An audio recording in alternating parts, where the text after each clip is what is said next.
So, Okay. first of all, hi, Mark. Thank Hi you. there.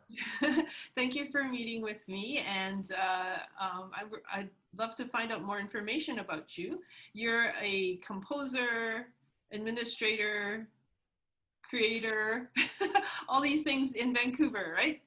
Yes, well, I sort of call myself composer first, but producer kind of second, because I find the money, but I also put on the show, and a lot of the times my music is on there, so that's kind of how it works. So can you tell us So something about, I guess, like your background? right, well, I started, I of course wanted to be a piano player at some point, like most ambitious young kids. And I ended up going to university, but didn't make it into the performance program, but made it into the composition program, which I also was very interested in. Mhm. And that led me to study with a gentleman called Elliot Weisgarber. Elliot is someone that was, we call him an intercultural pioneer. Mm. He was my teacher for uh, most of my time at UBC. Right. And it turns out that he was actually an excellent shakuhachi player Oh. and composer for that kind of music. And so in a way, he kind of guided me into this, but also there was outside influence, Mhm. much like Moshe, the Beatles. And actually the Beatles have turned out to be a unifying force for not people just in North America, but of course in Europe too, because they put the sound of a sitar into the ear of North American youth, and that is had a response, and also it's turned out to be very credible intercultural music. So we've had a model, both with Weisgarber and with external things. And so um, I, in 1990, Mhm. of course, right after Tiananmen Square, I was involved with an organization as a sort of producer Mhm. that they wanted to host some Chinese musicians in town that had just arrived from China as refugees. Right. So I was able to organize a show and write some music. And so that was my introduction, and that was a sort of a baptism of fire. I didn't know much about it, but I did, have the chance to study a little bit with Chusha Mhm. and other, uh, and consulted with other musicians, Chinese musicians. Right. And so, and because of my background with Weisgarber, I understood that, there's only these instruments have a different language, or you have to have as a composer a different language to make it work. And you also have to make them comfortable, Right. and you also have to uh, be patient. So it takes twice as long to communicate usually. And of course, a lot of the instruments were unfamiliar, especially the plucked, Right. like the pipa and the jung. Yeah. Um, but I got lucky because of Chusha. She was able to take command and know what I needed, and so we successfully collaborated. Right. And that was a milestone for both of us, I think. Mhm. And it's just grown from there. I've gone from one thing to another, and ended up with the Vancouver Intercultural Orchestra. And the basic connection with the Chinese here, and my sort of hands-on approach, and I worked with Chusha for 10 years, Mm. just in the beginning, right? Just to sort of get a sense of able to do it. And then same with the Yanshin and the same with the Erhu. The Jung took a little longer, so certain things are more difficult than others or not so familiar. Right. Anyway, that knowing that group and that family and how they work together and seeing and listening to the traditional music. And the other thing was, of course, we were able to go to the Sun Yat-sen Gardens every year and hear traditional music and hear some of the other Asian cultures around, like the Vietnamese, which I also have worked with fairly extensively with the Dan Bao. And so knowing these Asian ways of doing things, which was a little bit different than I would, have done with say a string quartet. Right. Then what happened was when the Persians started to come through into Vancouver, and we started to connect with them, mostly through Farshid, I think, but also, the players or the Vachon ensemble. They operate in a similar manner, but it is a different world. Right. So you have some similarities, and so it just takes time. So just recently, the last, I'd say 2 years, that I've done a fair bit of writing with Tar and Santur and some of their, and a little bit of oud, and work with them with the musicians. And so that is still forming. I'm still not as comfortable as I am with the Chinese instruments. Right. But we've learned how to work with together, and so it's ongoing. And what year was this around that you started working with Persian musicians and all these different varieties of instruments? Well, that would have been probably 2014 or so, when it was more kind of regular people, and and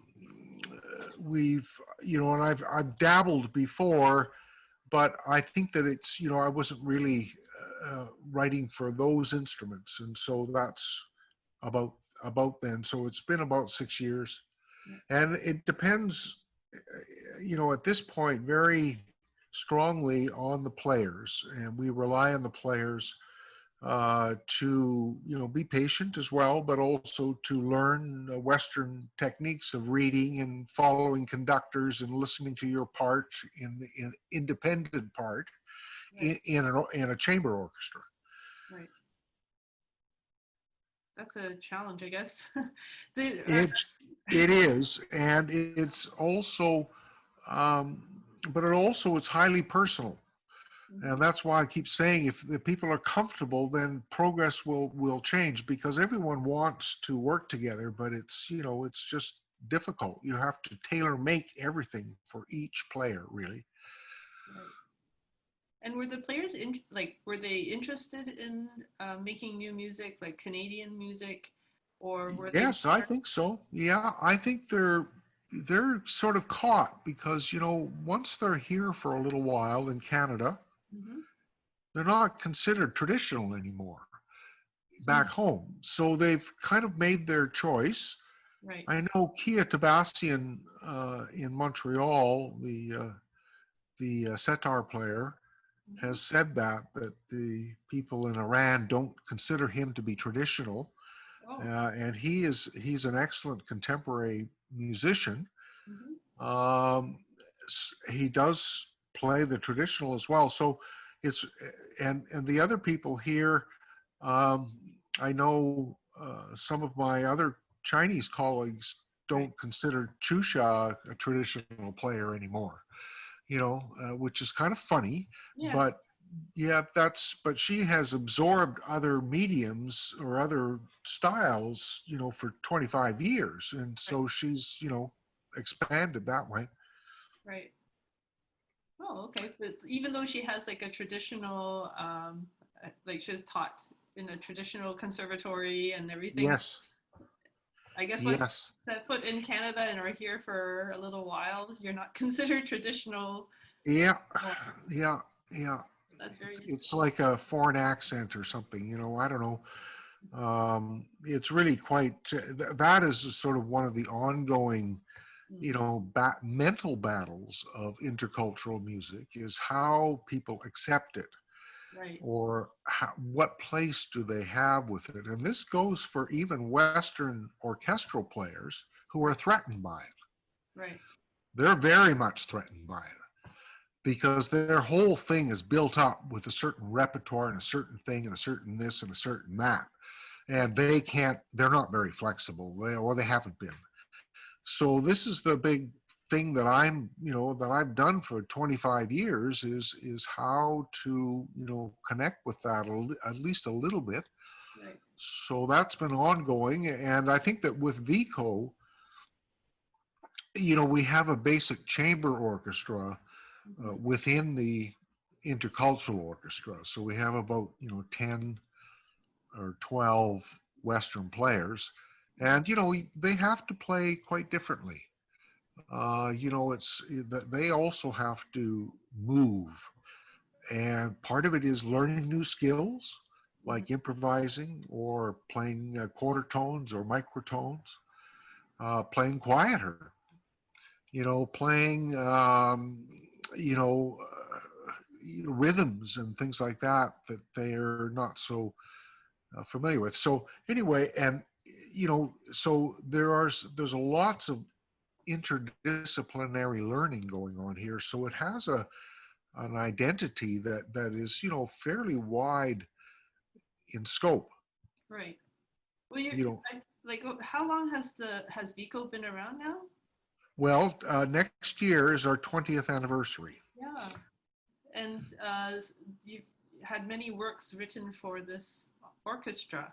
And I'm sure the members in the orchestra must be very familiar with the process of preparing works to be presented that, like, I guess, have so many different mixes of different cultures and instruments.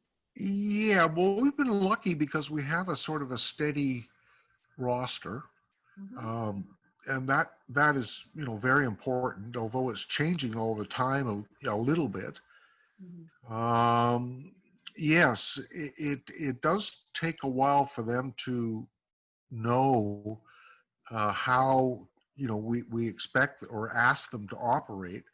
And we've had lots of workshops, and we will continue to have workshops for the players, or that will be part of the workshop, is how to deal with scores, like a graphic score Right. or improvising.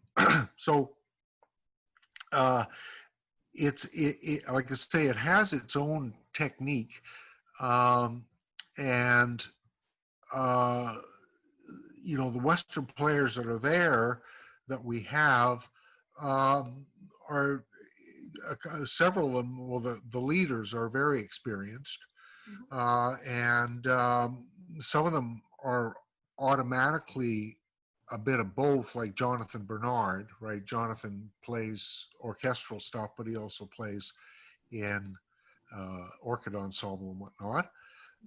So that is something that some of them are very, that's what they do. So that has helped a lot. It's also helped a lot that we connected with people in Amsterdam. I don't know if Moshe or anybody told you the connection with Amsterdam. No.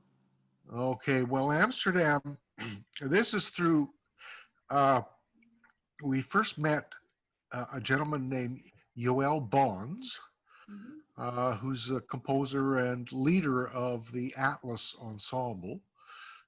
And Yoel first met Lan Tung Hmm. and found out that there was another orchestra that was 2009. Hmm. So we'd already been going for a couple of years, and he had something going in Amsterdam, the same thing. Oh, really? Oh. Yes, but he did it in a very different way because he had piles of money. Joel Bonds took a trip basically around the world Uh-huh. and visited, Baku, Azerbaijan, and Istanbul, and he went to where was it, Tashkent, and China, and he handpicked players who were interested and he thought were good. And then he brought them. Then they flew them all back to Amsterdam, and they started this thing called the Atlas Academy, which was all these players from around the world. And this was a 2-week workshop. Mhm. And and Yoel also had another Western ensemble, and some of those players ended up being in the ensemble in the Atlas, and some of them also played other instruments. Hari Starvelt is one of them, and he's a world famous flute player, but he's taken on the shakuhachi, and he's an excellent player. And there's also other Japanese lady there called Naomi Sato. She plays the show, which is the shung, or the original shung Mhm. from many years from the Tang Dynasty. And so anyway, and so I ended up going to Atlas Academy for 6 years. Wow. He had it going for 6 years until they cut all the funding, and it was like there was 20 or 30 instruments there, and that's where I really started to connect with some of the Middle Eastern players Mhm. and some of their instruments and stuff, and also the musical attitude in Amsterdam is uh, what did I call it? I mean, is nothing matters but music. So these guys work like dogs, and they play really really well, and it was really quite an experience to know that this is possible. And so I have 4 or 5 works that I wrote for them over the years. So every year I would take one there, right? And thanks to the Canada Council and various other grants, that I was able to keep going. And so consequently, we know people. And Moshe and Farshid went there, and Jonathan and Lan and a few other people. So and now over the years at the Global Soundscape Festival, we have been inviting some of those players back to here. And so as soloists, right? And so you build a festival around someone who we had 2 players from Azerbaijan, and then we have Hari and Naomi, the Japanese players. Hari is Dutch. He's Dutch. He's just like Weisgarber in the sense he's a white person that's mastered the shakuhachi, because Mm. Weisgarber was the first professional shakuhachi player in North America. Wow. That's interesting how there's so many connections. It's sort of nonstop. Um, One of the things that I realized as soon as I met Chusha Hmm. and realized that they can play a certain amount of connection with Western instruments and the way I do things, Hmm. I realized it was nonstop, and I've been busy ever since. That's what I tell people. I have many arrangements, Uh-huh. which has helped me study. That's the other thing that's been, I think, maybe different for me than most, Hmm. is that I've dealt dealt dealt into Chinese repertoire, and in working with the players, I've ended up doing a lot of arranging for them, Hmm. and that has enabled me to study their music, right? What they do and how it sounds and what they expect, Right. and that makes it connect. And so that has really, I guess, helped you write. for these instruments. Oh yeah, and I think in a way, see, this is my theory is that you can't really do this well unless you know at least something about or as much as you can about the traditional music. Mhm.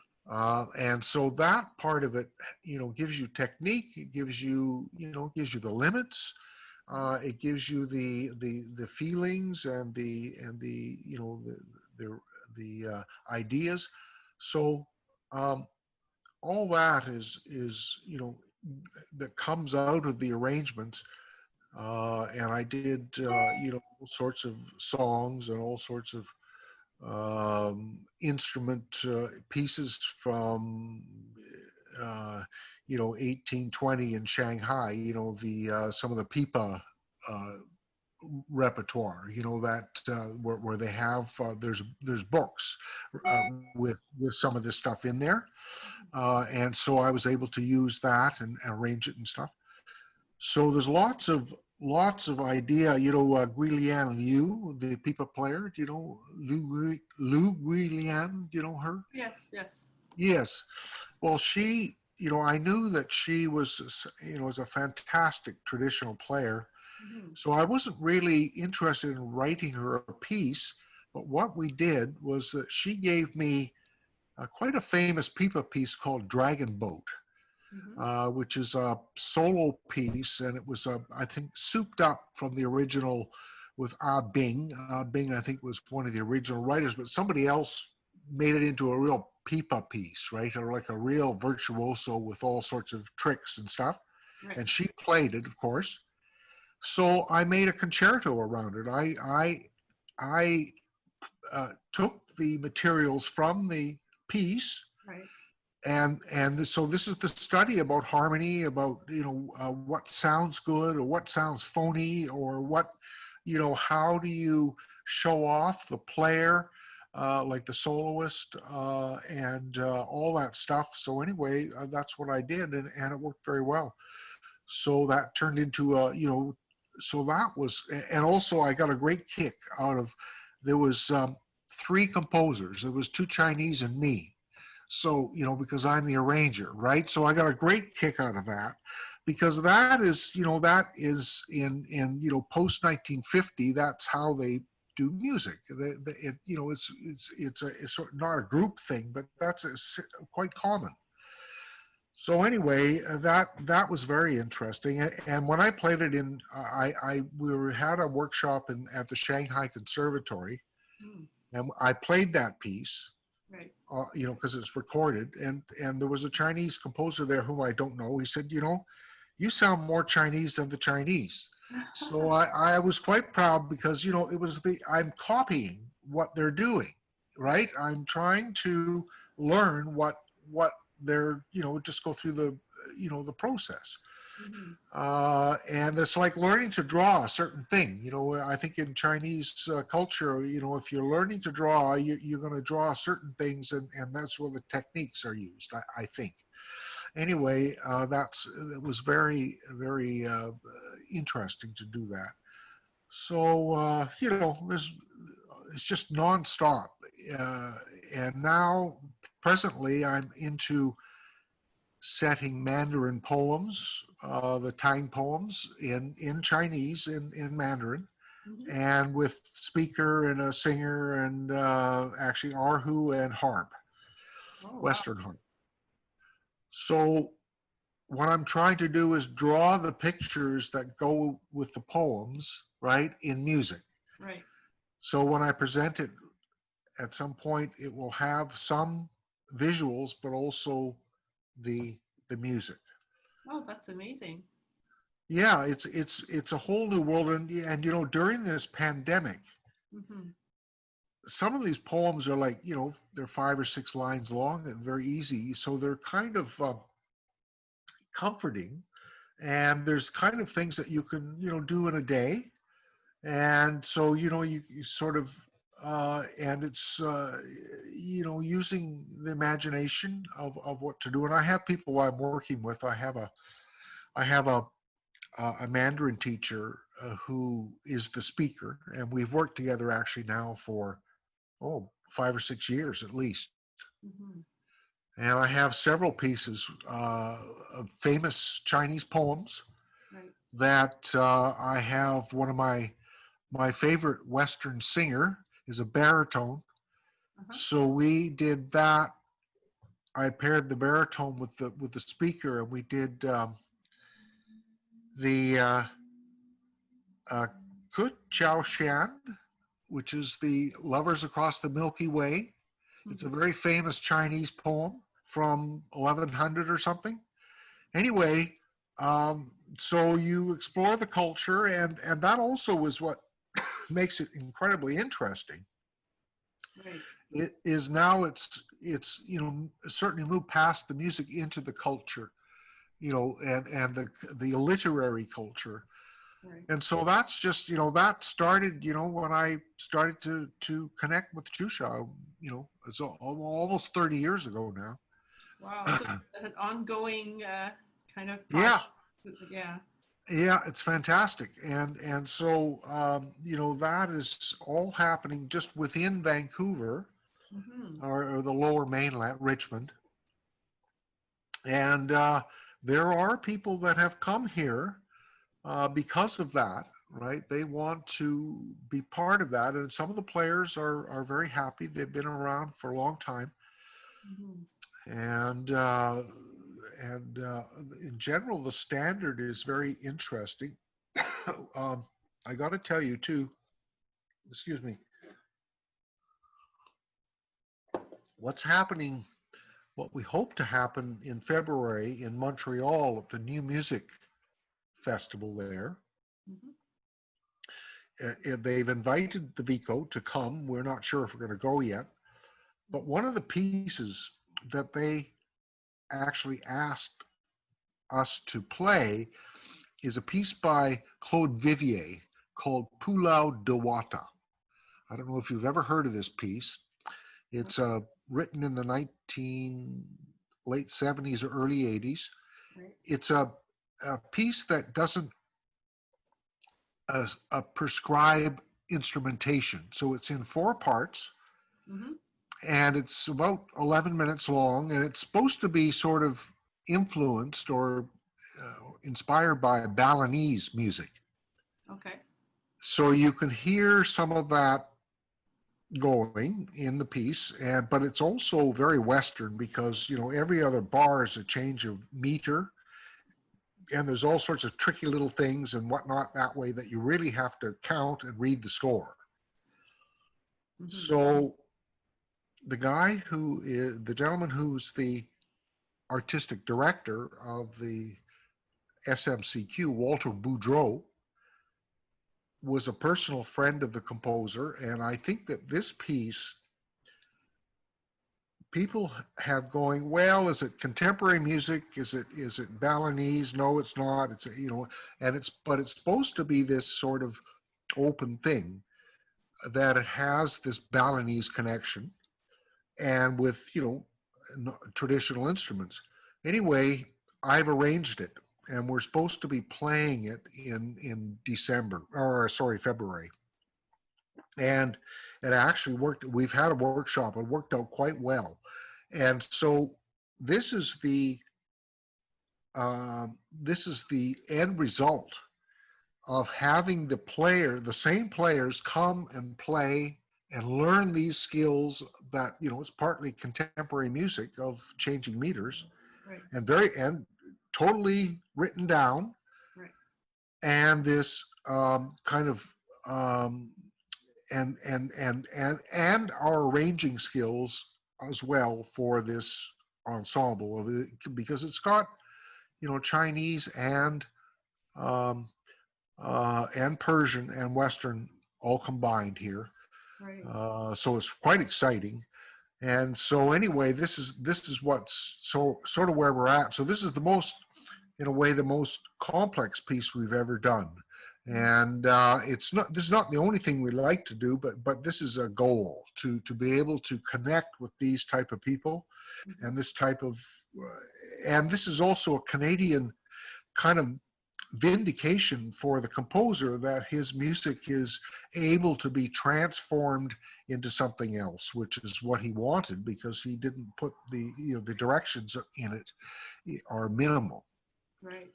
just notes and rhythms. So anyway, it's quite exciting. So do you see this as this type of, I guess, intercultural arrangements and music? Is this do you think it's actually growing more and more? Yes, I think it is. I think that it's in pockets, and there's people that do many different types of variations of it. Mm-hmm. Uh, we're sort of fairly specifically using Western compositional scores and putting other techniques into that, Mm-hmm. as opposed to just charts and more world music. We're writing it down, Right. and that enables other people to study it. Right. And so I see that as definitely growing. I see that as almost a political imperative at this point. Right. In many countries of the world, we had a very interesting experience. Um, to answer your question about whether it's growing, Mm-hmm. Chusha and I went to Brussels a year ago, Mm-hmm. to an organization, or a sort of a colloquium organized by the Auschwitz Foundation, and it was they're all worried about the anti-Jewish thing in Europe, and this organization. I met one of the gentlemen who's running it, and he invited me and Chusha to come, and we talked a little bit to their thing, and then at the end, they were saying, well, we don't have anything like this in France. And I said, well, don't you have government programs Mm-hmm. that encourage people to work together? Yeah. Oh, no, we don't have that. Oh, That's not French. really? And I mean, he might as well have had the guillotine. It was like, oh, okay, I get it. Because they have lots of Chinese people there. Yes. So I'm going, well, what's the problem? So anyway, that goes to show you what we're up against. Right. And that's very different in Europe. They also have a different migration and type of cultural interaction there that's very different than the Chinese coming to to Canada, or even the Persians. Mm-hmm. Very different. Mm. So it's a question that needs to be answered, of how it's going to grow and where it's going to grow. Part of the thing is also just having repertoire. Right. So this is what Vico is doing, Mm-hmm. and of course Yoel Bonds. And by the way, Yoel Bonds just won a great big, last year, I think, or 2 years ago, won a great big American compositional prize for one of his intercultural pieces. Wow. He won $150,000 or something like that. Wow. So that's what he's been using to work with the Atlas the last couple of years. Um, so he is being recognized as a very interesting person, and I urge you to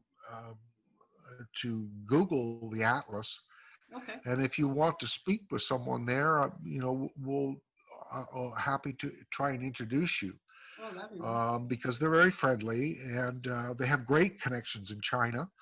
Yoel Bonds is well regarded in China, Mm-hmm. and so uh, so the repertoire is slowly being developed. Vico has, I don't know, 4 or 5 pieces with a big choir. That also is a very important part of it, but we haven't done it lately. But so we have half a dozen pieces like that. There are lots of choirs in Canada, Right. There are. and lots of them are fairly these are the kind of people that are right behind what we do. We've had a good relationship. It's the Laudate singers, and so that is one part of the repertoire. The other part is the Weisgarber things. I've discovered pieces that he wrote and he just played only in Japan with a trio of shakuhachi, koto, and samisen. And so we played three of these last year, or a year ago, I guess, at our festival with Hari, the shakuhachi. Right. And we have a couple more, and actually on December the 6th, we're going to have a sort of a Zoom event to celebrate Weisgarber because it's his 100th birthday or 101. Mm-hmm. And Hari will be a guest, and he's made a video of a solo shakuhachi piece that is hasn't been played in Canada, I think maybe once. Right. So anyway, Hari's made a recording and a video of it. It's very lovely. So we're going to play it for the first time there for public. So I'll send you the notice, because it'll be, I think it's a week today, actually, and probably a little later in the day. But it also, I think, will be up. We'll have it up on YouTube at some point. So that's what we're doing. Mm-hmm. So we're having a little thing about Weisgarber. I've arranged several of his pieces, but also Farshid and Moshe and I have written, another, probably 30 or 40 pieces doing things. And so now one of my goals is for next 20th anniversary is having a catalog of pieces. In other words, just a listing of pieces, so people can know what's available. Yes, that's very important.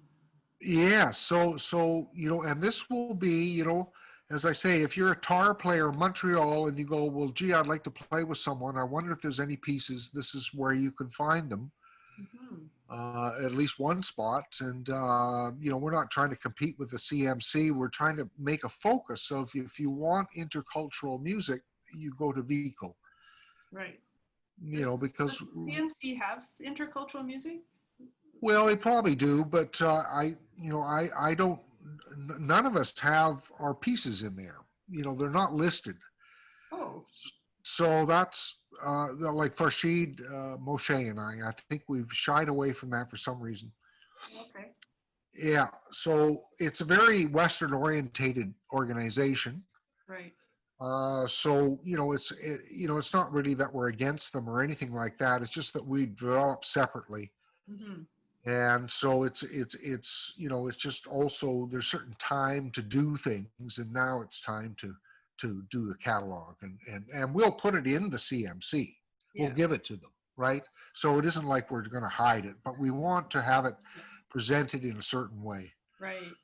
So you have such a rich resource in intercultural music now. Are you still holding many, like, how are you attracting other young composers or Canadian composers, to write for your orchestra or to write for these intercultural instruments? Well, we do have a couple of programs for composers. Aside from, we have some materials as well, but we do have we have a Sounds Global workshops every year. Mm-hmm. And I think at this point you could safely say that we can operate online. We've done that fairly well. With Farshid already has a connection in Iran. He has students in Iran that have sent pictures, sent pieces, Right. and we play them and then of course record them and send them feedback. So they're not able to be here, Right. but they're able to get, and then we perform them. So we can do that for anybody in Canada. We not necessarily that well known, but that's been ongoing. And actually, next week we're doing some videoing of some of these pieces, and we'll be broadcasting them on December 21st or 22nd, which is it's a Yalda solstice, which is an Iranian winter solstice festival. Mhm. And this is, but these pieces will, from the student workshops, will be played. There's 3 or 4 of them for this. It's been a difficult year, Right. but this is how we're doing it now. Mhm. And and I'm just gonna go, we're gonna go and make the videos in a couple of days. That's You amazing. know, Yeah. yeah. So it's been a bit of a struggle, and so the thing is that we do that. We also have a summer academy. Mm. We're not sure if we're going to be able to do that next year. But we've done 3 or 4 of them, and that's a 10-day um, thing with reading sessions, workshops, and of course meeting people, and a concert at the end. We've done that, so that's usually in July. It's really hard to get it set at a certain time and place, Mm. because you have to find the right place, and it's hard to do, and you don't know how many people will come and that kind of thing. So anyway, we're working on that. Mhm. So those are programs. The other thing is, Moshe has his orchestration manual. Did he mention that to you? No. He actually, we had so much to talk about that like, He likes to talk, that guy. but he has so many amazing stories too. He is, yeah, he is an amazing guy, Mhm. very motivated. Just like But he, yours, oh, I find that like speaking to the both of you, you've made the music community like so vibrant in Vancouver. I find there, yeah, oh, it's been very exciting. It's yeah. very exciting. Hmm. And it's great to be able to include everybody. That's the other thing, Right. Many years ago, I was one of the founders of a group called the Vancouver Pro Musica, which is a composers organization, and they put a festival on every year. So I've been doing this ever since that was 1984. That Mm. was what I did right after I got out of school, because there was nothing. Right. So, and all the conservative, the New Music Society and the VSO and all those people were totally closed to a guy like me. Right. So we just did our own. And so it's grown. And I've, been lucky to, transfer. I did that till about 2005. Hmm.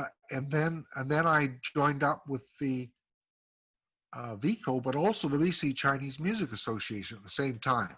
Hmm. 2008, I started working for them both to writing grants and getting program. So I've been doing that both, and that's of course intertwined with the players, and that's also very important. It's just like Farshid in the Iranian community; he's intertwined with all the players, Mm. and so that has helped. And of course, Moshe and his Jewish connections and everything else. Moshe had a great bunch of players, mostly world music players, Hmm. but we all get along pretty well.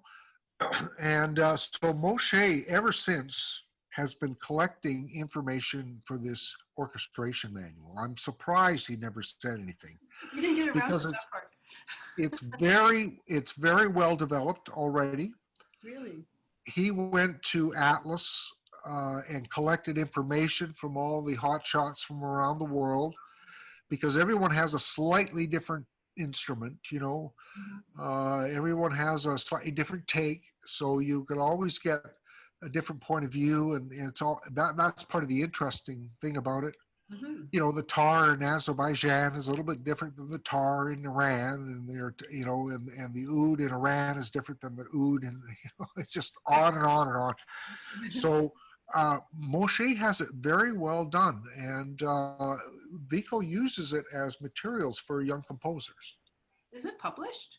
No. See, this Oh, is the other thing is that this is, I don't know how he stands on this. right. It should be published. Yes, it sounds like it. It's Yeah, a very valuable text. yes.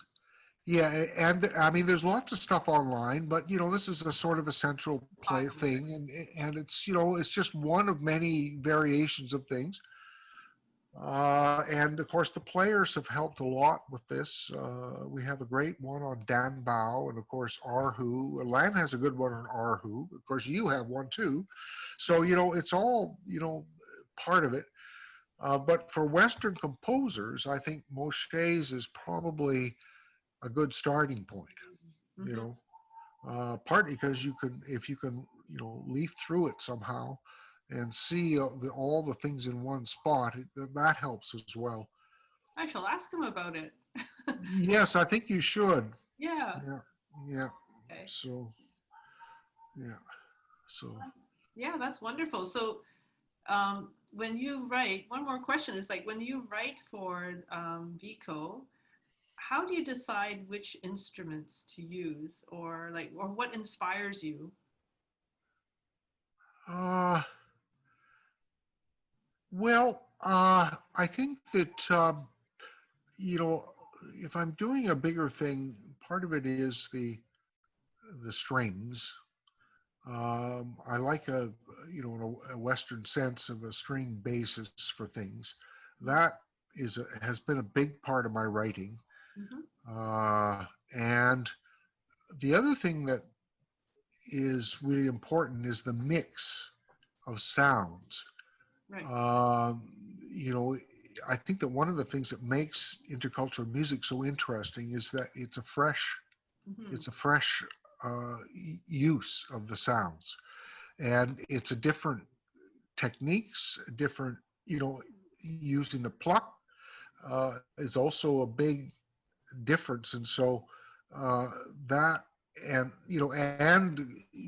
very strong percussion usually in one way or another.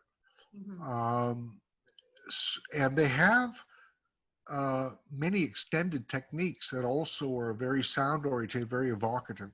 So that is also part of it.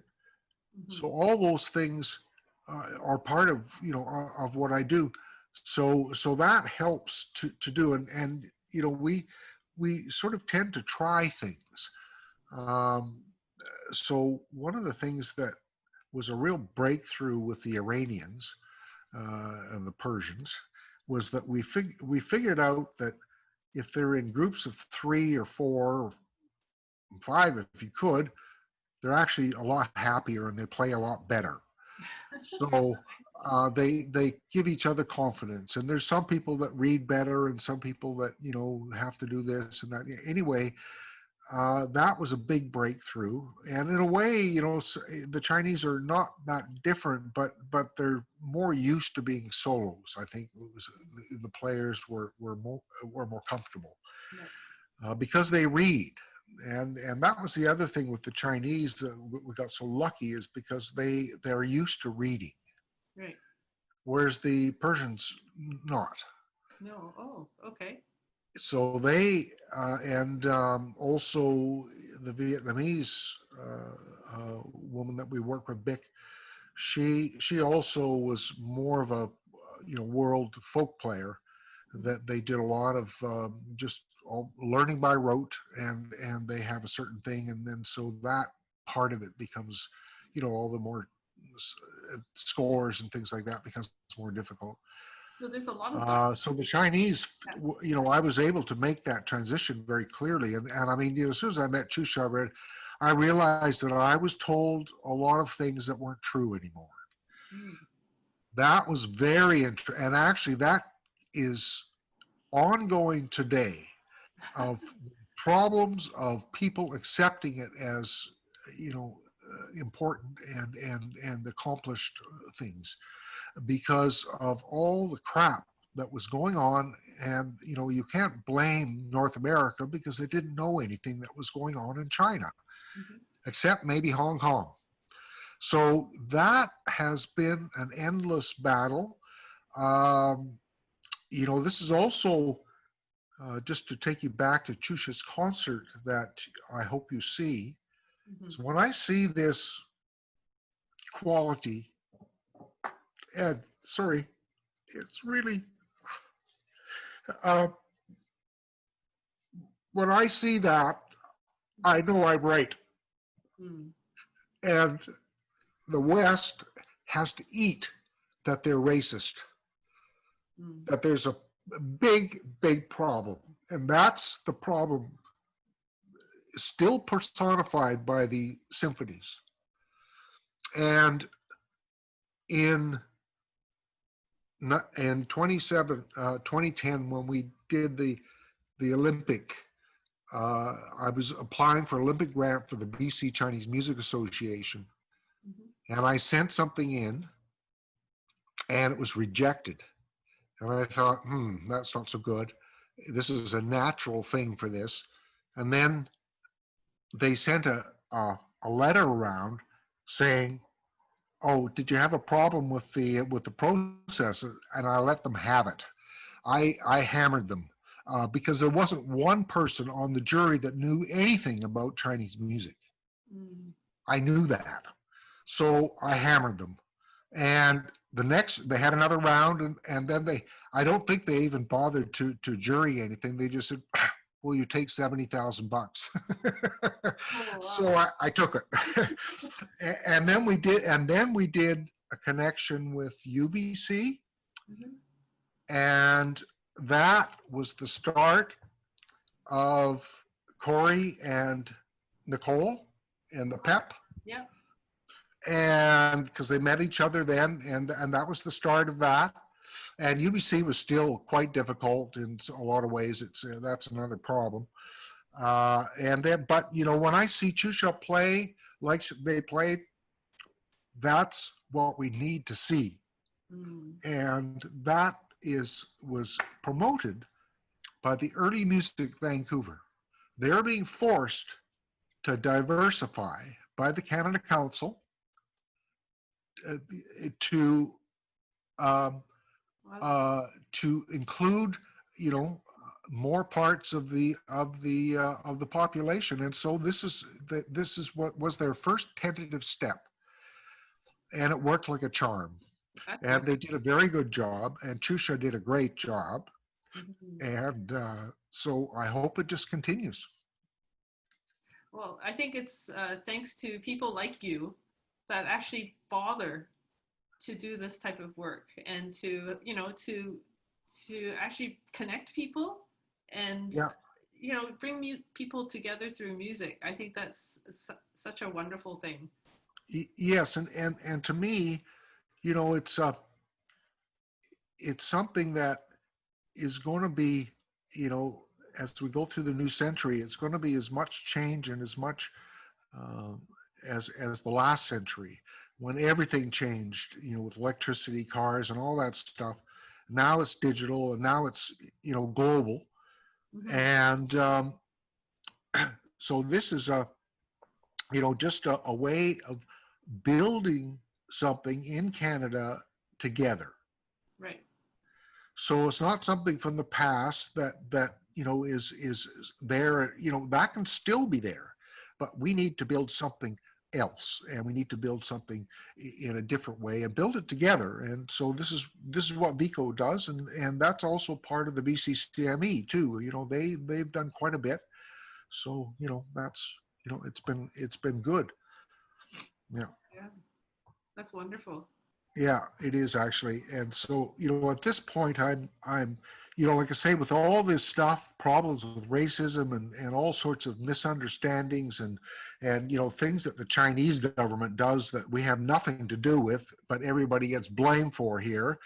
Hmm. This is why we need strong samples of what's going on. Hmm. And I think the government is responding in a reasonable way. So, Trying to, um, I think. yeah, I think so. Well, they need to hear what's going on.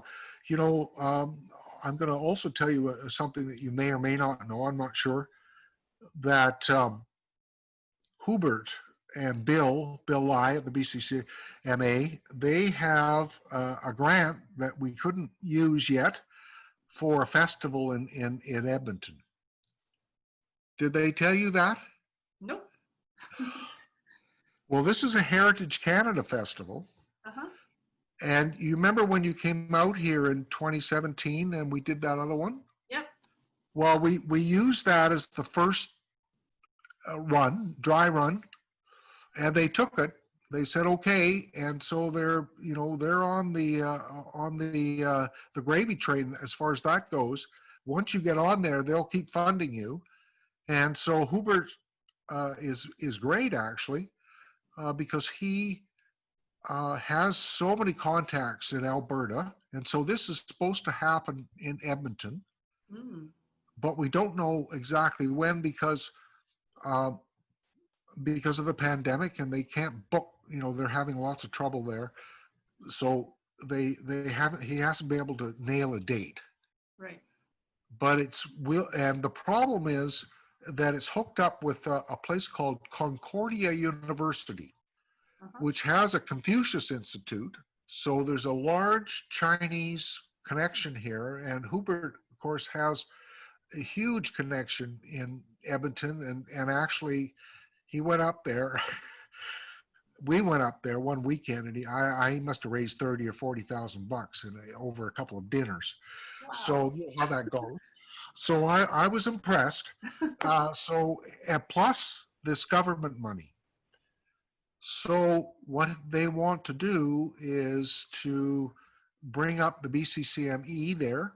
Mm-hmm. When it happens, we already have a grant to go there. Mm-hmm. I found, I got it all this before the pandemic, and Herbert was quite crafty. He knew that this pandemic was going to wreck everything, so he just canceled everything. So we're just waiting. He's got the money. So when that happens, this is something that you personally should come and be with us. I'd love to. Yes, because I think that every province has a slightly different connection with their Chinese community. And so I don't know much about Edmonton, but I have a pretty good feeling about it. And so I'm hoping that this becomes a sort of a biannual thing.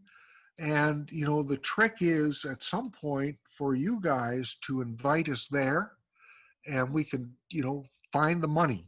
So that's a part of it. And part of it is one of the things that is part of it. It's a funny thing with the Heritage. They only pay professionals, but they like community involvement. So you got to have a bit of both. Mm-hmm. So the professionals, are the players, and I think that that part of it needs to be, like I say, it needs to be shown. The quality that Chusha did needs to be shown, and so that's what I'm getting at is that it's all kind of set up, and I'm just waiting for it to roll. I'm waiting for this to happen, and so I keep thinking of you in Toronto. Yes. So it would be, and I know Bill would love to go there with his ensemble, his orchestra, whatever. Mm-hmm. So anyway, that's all. I'm cooking right now. You're a very busy cook. Yeah, well, I've been lucky that way. I've had enough practice at doing gigs, Mm-hmm. and also enough practice at dealing with the Canada Council. Mm-hmm. And the Canada Council has been very supportive of me, Right. and so I'm pushing it. And this also is why this gig in Montreal in February is so important, because this is the first time that Vika will be there in a large ensemble. Mm-hmm. Before, if you have 5 or 10 players, that's fairly common, but 20 is not. Wow. So anyway, I'm sitting here in my room day after day. I'm about to explode. So anyway, lots of things going on though. Yes. It's so exciting. Yes, totally. So, And you're such an integral part of it. Like it, yeah, yeah. it's hard to separate. That's for sure. Mhm. It's virtually impossible at this point. So, Well, and Vico has had the same people almost for 20 years. right. So that has been also a big part of our success. So that's been good. It's fairly stable, although it'll change fairly soon. But it won't be fatal. So, Right. yeah, Well, I think it's still going strong, and I think it's going to, Y- yeah, continue that yeah, way. yeah. I hope so. Yeah. I truly believe that the world is getting smaller, and I think if we can just, go through music and learn to understand one another, Yeah, yeah. it, There's, you know, we we there's have to not learn. less problems. Yeah, we have to learn to listen. Hmm. That's a big deal. Yes. So there's lots of things to be learned by that, and through music, the process of listening is revealing, and so having to interpret it and use it is, you have to keep going. So yeah. Very thankful. Okay. Yeah. Well, I'll send you this thing on Wiscarver, Hmm. and pass it around because it's free. You have to register, but it's free, and so, just so we know who's there, and we can recontact and ask questions because it is interactive. So if the audience can ask questions, if we can manage the technical part of that, Hmm. you should be able to ask a few questions. Oh, okay. All right. Yeah, sounds good. Okay. Well, hopefully everything is good, and I know you're busy, so that's also good. Well, thank you so much for, spending the time chatting with me. It's No it's, problem. it's been very inspiring, Good. and yeah, I hope that we can grow something like what you have in Vancouver, Yes, you can. Toronto. Yeah, yes, you can, and we're trying to do that. Well, that was one of the things actually we were hoping at some point to come to Toronto, but it's hard to get a contact and pull the business part of it together. So at some point, if there's any ideas, just let me know, and we'll just Sure. see what we can do. Yeah, Yeah. and we'll definitely keep in touch, and Okay. let me know of any events that's happening in Vancouver, and Yeah. I can Okay. help on this side to Great. promote. Yeah, Great. yeah. Okay. Okay, so thank you, Mark. I'll You're welcome. keep in touch. Great speaking with you. We'll see you then. Okay, bye. Bye.